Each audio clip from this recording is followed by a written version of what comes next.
인도의 시성인 타고르는 어느 날 밤 강물에 나룻배를 띄우고 작은 촛불 앞에 앉아서 멋진 시를 써보고자 했습니다. 그러나 도무지 시상이 떠오르지 않아 철학자 크로체의 미학에 관한 글을 읽고 있었습니다. 때마침 지나는 강변의 소슬바람에 촛불이 그만 꺼지고 말았습니다. 그러자 시상은 사라지고 촛불마저 꺼져버리자 순간 짜증이 났습니다. 그러나 짜증도 잠깐 나룻배 안으로 달빛이 춤추며 흘러 들어왔습니다. 보름 달빛이 나룻배 안을 가득 채웠고 달빛에 반짝이며 춤추는 강물이 두 눈에 한가득 채워졌습니다. 참으로 놀랍고 신선한 경험이었습니다. 그러자 갑자기 사라졌던 시상이 쏟아져 터져나오기 시작을 했습니다. 아름다움이 온통 나를 둘러싸고 있구나. 진정 아름다움은 책 속에 있는 것이 아니라 세상에 가득한 것을, 내 촛불이 꺼지자 나는 모든 것을 잃은 줄 알았는데 황홀한 달빛이 나를 반겨주는구나. 우리 사랑하는 성도 여러분, 촛불이 꺼지면 망하는 줄 알았는데 그것이 아니었습니다.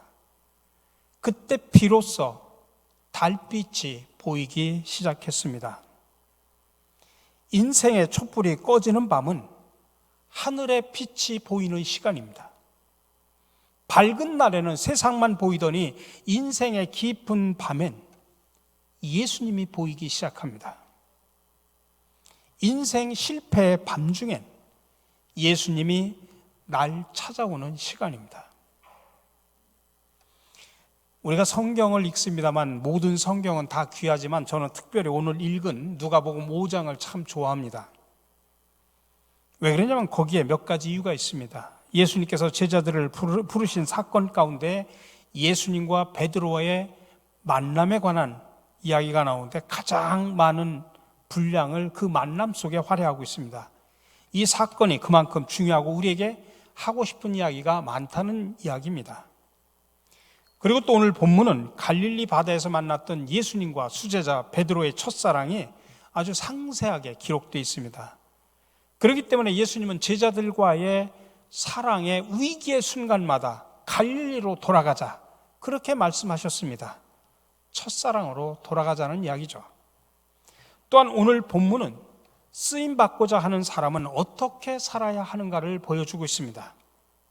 그리고 마지막으로 오늘 본문 속에는 실패의 밤이 멋진 승리의 아침으로, 빈 그물이 만선의 배로 바뀌어지는 역전의 드라마가 기록되어 있습니다. 저는 여러분에게 한번 묻고 싶습니다. 진정 여러분은 하나님께 쓰임받아 영향력 있는 사람으로 살아가고 싶습니까? 아니, 여러분의 연약함을 강함으로 바꾸어 살아가고 싶습니까? 실패 순간을 성공의 기회로 만들기를 원하십니까?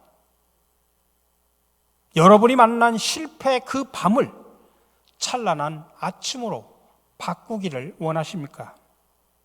그러시다면 오늘 말씀에 여러분 귀를 기울이시기 바랍니다.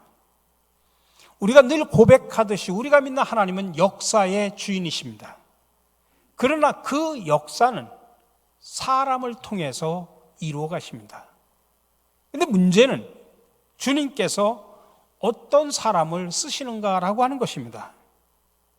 오늘 본문은 특별히 예수님께서 수많은 사람들 가운데 하필 왜 베드로를 부르셨는가 하는 것을 우리에게 보여주고 있습니다. 오늘 이 본문을 기록한 사람은 누가입니다. 누가는 당대 과학자요 의원이었습니다. 골로새서 4장 14절을 보니까 사랑받는 의원 누가라고 그렇게 소개를 하고 있습니다. 의사답게 과학자답게 주님이 베드로를 찾아오신 이 사건을 분명히 통찰하고 그 관찰한 내용을 그림처럼 우리에게 묘사를 해주고 있습니다. 오늘날도 주님께서 어떤 사람을 찾아 어떻게 사용하시는가를 본문은 일목요연하게 우리에게 그려주고 있습니다. 특별히 오늘 본문 3절은 예수께서 한 배에 오르시니라는 말씀으로 시작을 합니다. 여기서 말하는 한 배는 고기를 잡지 못한 시몬의 빈 배였습니다.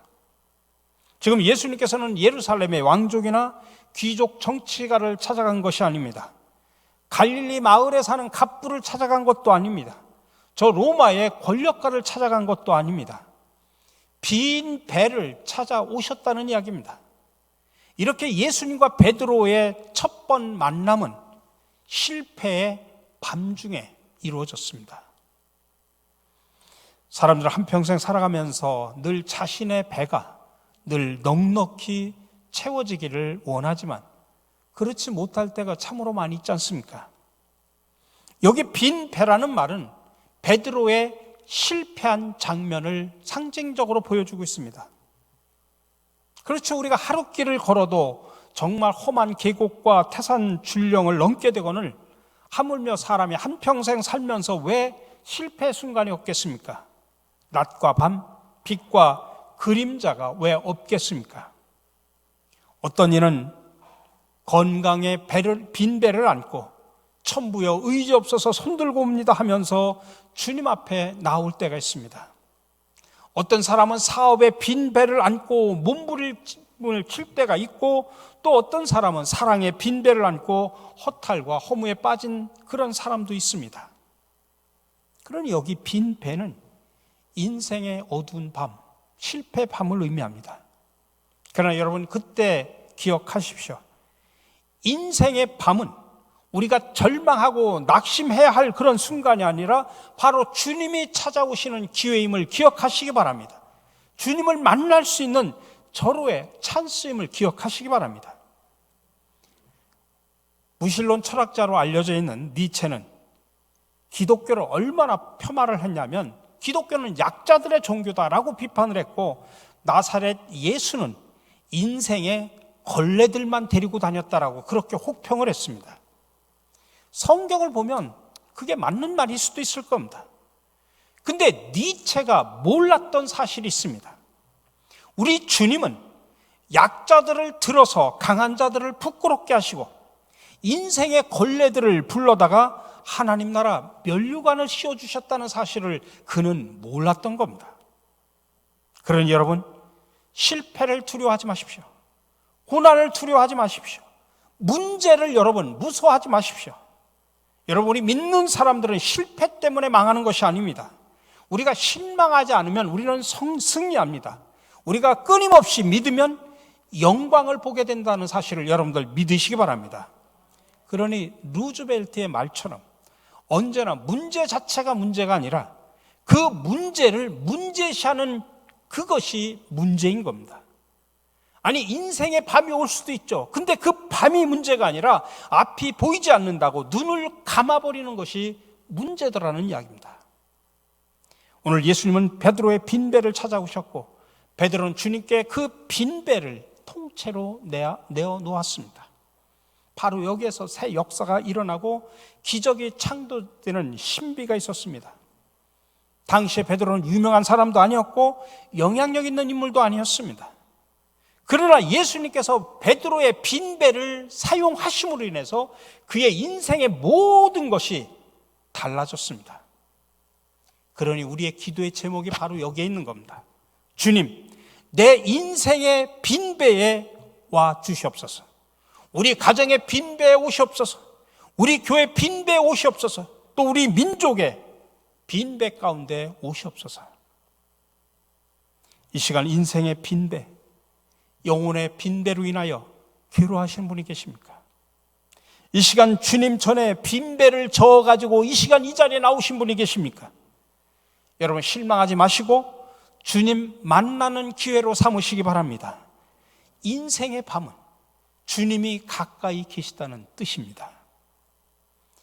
사람이 누구를 만나느냐에 따라서 인생이 결정됩니다. 특별히 기독교는 만남의 종교, 관계의 종교라고 말합니다. 그래서 무능한 인간이 전능자를 만날 때, 추한 죄인이 속죄의 주님을 만날 때, 연약한 인간이 능력의 주님을 만났을 때, 또 어리석은 인간이 지혜의 주님을 만났을 때, 병든 인간이 치료의 광선을 만났을 때, 가난한 자가 부요의 주님을 만났을 때 인생의 모든 것이 변화된다는 사실을 믿으시기 바랍니다. 베드로는 예수님이 찾아오셨을 때 아마 그렇게 생각할 수도 있었을 겁니다. 자신의 빈배에 예수님께서 금은 보화를 가득 담아 주기를 원할 수도 있었을 겁니다. 그래서 빚도 있으면 빚도 갚고 또 가족들을 기쁘고 행복하게 해줄 마음도 있었을 겁니다. 그러나 예수님께서는 고기를 담고 금은 보화를 담아야 될 그 배에 예수님 자신이 타버리셨습니다. 그 빈배에 예수님이 타셨다는 이야기입니다. 그리고 말씀을 통해서 가르치셨습니다. 여러분, 이게 축복입니다. 여기에 진리가 있습니다. 베드로의 빈배를 채우기 전에 먼저 영혼의 빈배, 말씀의 빈배를 채우기를 원하셨던 것입니다. 그러니 문제는 믿음입니다. 말씀입니다. 영혼의 그릇이 문제입니다. 오늘 베드로를 찾아오신 주님, 그에게 말씀으로 채워주신 다음에 베드로에게 깊은 데로 가서 그물을 내려 고기를 잡으라고 말씀하십니다. 무슨 말입니까? 얕은 곳에서만 놀지 말라는 이야기입니다. 때로는 위험 부담이 있고, 때로는 더 땀을 흘리고 수고를 해야 되고, 때로는 장비를 더 갖춰야 되는 수고가 있어도 깊은 데로 가라는 뜻입니다. 그러니 여러분, 부담도 도전도 없이 큰 고기만 잡으려고 하는 사람은 정말 위선자입니다. 좀 더 진실해지지 않고 인정만 받으려고 하는 사람, 땀은 흘리지 않고 열매만 얻으려고 하는 사람 때문에 요즘 세상이 얼마나 어지럽습니까? 우리가 꿈과 비전, 소원과 큰 복을 기대하는 일은 좋은 일이죠. 그러나 당당히 대가를 지불하는 사람만이, 또 위험과 도전을 감당하는 사람만이 승리를 맛볼 수 있다는 사실을 기억하시기 바랍니다. 그런데 저는 오늘 말씀을 묵상하면서 저는 주님께 묻고 싶은 게 있었습니다. 주님, 갈릴리 바다에 빈배가 한둘이 아니었을 텐데 하필 왜 베드로를 찾아가셨습니까? 예수님의 제자들가 한둘이 아니건만 하필 왜 베드로를 주님의 수제자로 삼으셨습니까? 네, 오늘 말씀해 보니까 예수님의 대답을 미루어 짐작할 수 있는 구절이 몇 군데가 나옵니다. 5절의 말씀입니다. 우리들이 밤이 새도록 수고하였을 때 잡은 것이 없지만은, 밤이 새도록 수고하였을 때, 다시 말하면 베드로는 끈기와 뚝심과 열정이 있는 사람이었다는 이야기입니다. 사실 그렇죠. 막 그냥 고기가 잘 잡히는 그물질이야 밤을 새워도 재미가 있죠. 근데 그물을 던지고 또 던져도 피라미 새끼 한 마리 안 잡히는 날, 그물질을 밤을 새워서 한다는 것 결코 쉬운 일이 아닙니다. 그런데 베드로는 고기 한 마리 안 걸려드는데도 불구하고 자기가 맡은 일에 미칠 줄 아는 열정 있는 사람이었습니다. 한번 맡겨진 일은 끝장을 보고야만은 끈기가 있었습니다. 한번 시작한 일은 뿌리를 뽑고야만은 근성이 있었습니다. 이것이 바로 큰 일을 맡을 수 있는 자질이고 예수님께서 베드로를 찾아오신 첫 번째 이유기도 합니다. 세계 2차 대전 당시에 영국 성공회는 극도로 타락을 했습니다. 교회는 치부에 여념이 없었고 성직자들은 권력과 결탁함으로 영적인 능력을 잃어버렸습니다.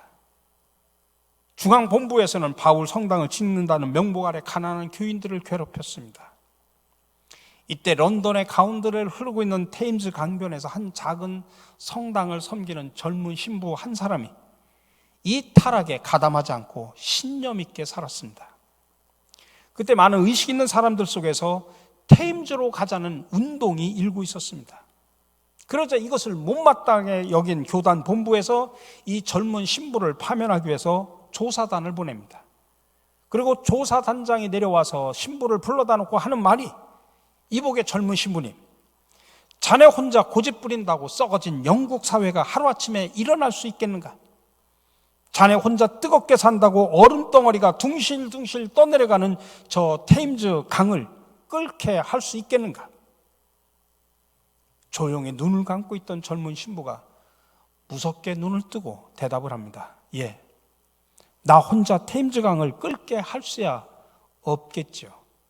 그러나 당신들이 나를 죽이기 위해 나를 테임즈 강 가운데 집어 던졌을 때 나 혼자만큼은 그 가운데서 이글이글 끓고 있을 것입니다. 그리고 여기에 모여 뜨겁게 테임즈 운동을 하면서 기도했던 사람들에 의해서 영국 성공회가 뒤집어지는 대각성 운동이 일어났다는 사실입니다. 여러분, 오늘 또 주님은 예수 사랑에 가슴이 끓는 사람을 찾고 계십니다. 우리 교회 비전에 가슴이 뜨거워져 있는 사람을 주님은 찾고 계십니다. 예수님께서는 맡겨진 일에 생명을 내걸고 끈기와 열정과 뚝심을 가지고 일할 수 있는 그런 사람을 찾아오셨습니다. 또 하나 예수님께서 베드로를 찾게 된 것은 베드로의 됨됨인데 성경은 그를 이렇게 묘사하고 있습니다. 5절입니다. 말씀에 의지하여 내가 그물을 내리리이다. 말씀에 의지하여. 이날 베드로의 사업은 어떤 요즘 말로 하면 불경기였습니다. 그러니 기분 나쁘고 짜증스러운 아침이었습니다. 빨리 집으로 돌아가고 싶은 마음밖에 없었습니다. 그런 상황에 지금 예수님이 찾아오신 것입니다. 배를 좀 띄워주십시오. 바다로 갑시다. 깊은 데로 갑시다. 그렇게 말씀하는 겁니다. 여러분, 우리가 말씀에 순종하기 어려운 이유가 여러 가지입니다. 감정이 통하지 않는다. 시간이 든다. 물질이 든다. 힘들다. 내가 명령의 대상이 되는 게 싫다. 등등 많은 이유들 때문입니다. 지금 베드로가 가고 싶은 것은 빨리 집에 가서 쉬고 싶은 것뿐입니다. 근데 예수님은 바다로 가자는 겁니다. 그것도 더 깊은 데로 가자는 것입니다. 이때 베드로는 말합니다. 말씀에 의지하여 그물을 내리리이다. 순종을 합니다. 그 순종의 결과가 6절에 나옵니다. 그렇게 하니, 순종하니라는 말입니다. 고기를 잡은 것이 심이 많아 그물이 찢어지는지라. 굉장한 사건입니다. 불가능한 명령을 순종한 결과입니다. 대부분 보면 열정과 집념이 있고 끈기가 있는 사람의 단점도 있습니다. 대부분 감정적이기 쉽고 그런 사람도 자기 고집만 또 내세우기 십상입니다. 그래서 하나님의 일을 제대로 할 수가 없죠. 그래서 예수님께서는 우리의 열정은 어디까지나 부드러운 열정이기를 원하시고 우리의 집념과 끈기는 항상 말씀에 순종하는 집념과 끈기이기를 원하십니다. 그렇게 순종함으로 인해서 그물이 찢어지도록 고기를 잡은 베드로는 그때서야 예수님을 바라보는 눈이 달라졌습니다. 5절에 처음에는 선생님이라고 부릅니다. 근데 8절에 가서는 주여라고 호칭이 바뀝니다. 기적적으로 고기를 잡고 가만히 생각을 해보니까 밤새 고기 한 마리 못 잡은 것도 참 이상하고 이 벌건 대낮에 고기를 왕창 잡은 것도 이상하단 말입니다. 아, 이분은 물고기까지도 지배하시는 분이구나. 물고기를 지배하시는 예수님, 파도를 다스리고 죽은 자를 살리시는 예수님, 그분 앞에 베드로는 주여라고 하면서 고꾸라집니다. 바로 이것이 예수님께서 베드로를 찾으신 세 번째 이유입니다. 우리가 구약을 보면 하나님께서 사울 이후에 한 사람을 찾으시는 장면이 나옵니다. 그리고 사무엘에게 사람을 찾는 기준을 말씀합니다.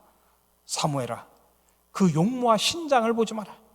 사람들은 외모를 보거니와 나 여호와는 중심을 보느니라. 하나님이 간절히 찾으신 바로 그 사람이 바로 다윗이었습니다. 아니, 다윗의 중심이 어쨌길래? 우리가 다윗의 중심을 보려고 하면 골리앗과의 그 유명한 싸움 장면으로 가보면 됩니다. 다윗이 형들을 위문차 전쟁터에 갔다가 하나님을 모독하는 골리앗을 보고 사울 왕을 찾아가죠. 왕이시여, 여호와께서 나를 공과 사자의 발톱에서 건져내셨은즉 저 블레셋 사람의 손에서도 건져내시리다. 나를 보내주십시오. 그래서 물맷돌을 들고 앞으로 나섭니다. 그걸 본 골리앗은 얼마나 기가 찹니까? 야, 이놈아, 내가 나를 강아지 새끼로 알았더냐? 그 막대기로 개를 쫓으려고 하느냐? 너를 공중에 집어던져서 독수리의 밥이 되게 해주마. 이때 그 유명한 다윗의 대답을 우리는 주목해야 됩니다.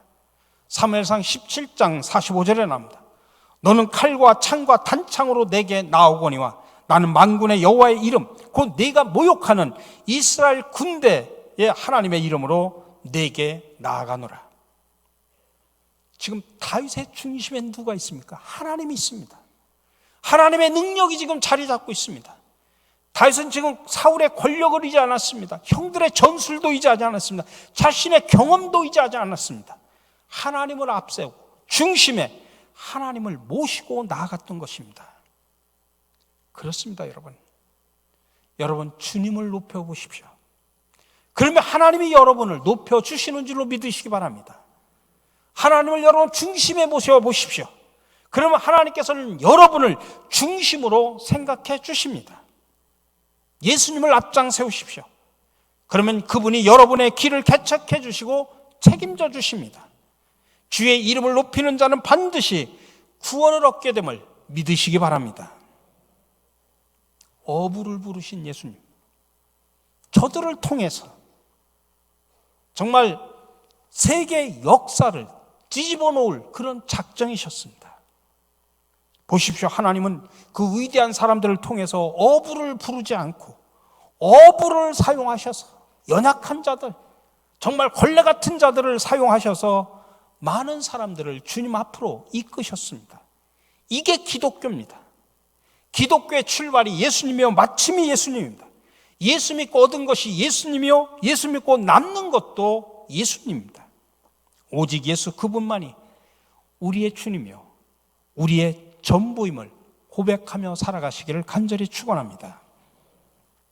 이제 베드로가 예수님을 바로 알고 나니 이제는 자신이 변화되기 시작을 합니다.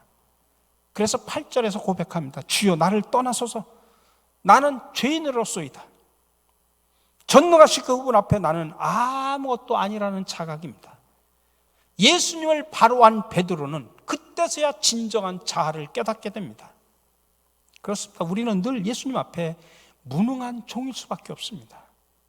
그러니 여러분 상황이 역사가 변화되지 않는다고 원망하지 마십시오. 먼저 내가 변화되어야 합니다. 그리고 나서 태산처럼 쌓여있는 배 위의 고기를 바라보니 그것들마저도 다르게 보이는 겁니다. 그래서 오늘 11절에서 말합니다. 그들이 배들을 육제되고 모든 것을 버려두고 예수를 따르니라. 이제서 주님께서 그 놀라운 축복을 주신 그 의미를 그때서야 깨달은 겁니다. 주님이 내게 주신 축복의 목적을 우리는 바로 알아야 됩니다. 여러분 병들었다가 병에 났으면 왜 건강을 주셨는지 그 목적을 아셔야 됩니다. 내가 물질을 소유했다고 하면 그 물질을 주신 하나님의 뜻이 무엇인가를 아셔야 됩니다. 내가 어느 지위에 올라갔다. 그럼 거기에 오르게 하신 하나님의 목적이 무엇인지를 아셔야 됩니다. 그걸 깨닫고 사는 것이 그것이 축복이라는 이야기입니다. 우리는 그 앞에 것을 축복이라고 하는데 뒤에 것이 축복입니다.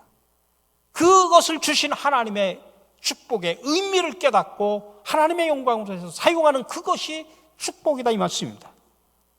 내 생명이 온천하보다도 귀중하지만 이 목숨 역시 하나님이 주신 사명을 감당할 때만이 그 생명의 존재 가치와 삶의 의미가 있는 것입니다. 미끼를 들고 고기를 잡던 베드로는 주님의 장엄한 부르심 앞에 자신이 기꺼이 하나님 나라의 미끼가 되기로 결심한 겁니다. 그물을 들고 바다로 나갔던 베드로는 이제 그물을 버려두고 자신이 하나님의 그물이 되기를 결심했던 겁니다. 그러니 우리의 빈 그물은 우리의 실패와 좌절입니다. 씻은 그물은 포기를 말합니다. 그러나 던진 그물은 재도전을 말합니다. 찢어진 그물은 주님의 풍성을 다 감당하지 못하는 우리 인간의 믿음입니다. 그리고 마지막 버린 그물은 주님만이 최고의 가치며 따르기로 결심한 것입니다. 사랑하는 성도 여러분, 예수님께서는 갈릴리 바다로 베드로를 찾아오셨습니다. 그리고 오늘 이 시간 저와 여러분을 찾아오셨습니다. 내 모습 이대로 주 받으옵소서. 내 주님 서신 발 앞에 나 꿇어 엎드렸으니 그 크신 역사 이루어 날 받으시옵소서. 우리 모두 이렇게 고백하고 찬양하며 나가는 저와 여러분들이 되시기를 주님의 이름으로 간절히 축원합니다.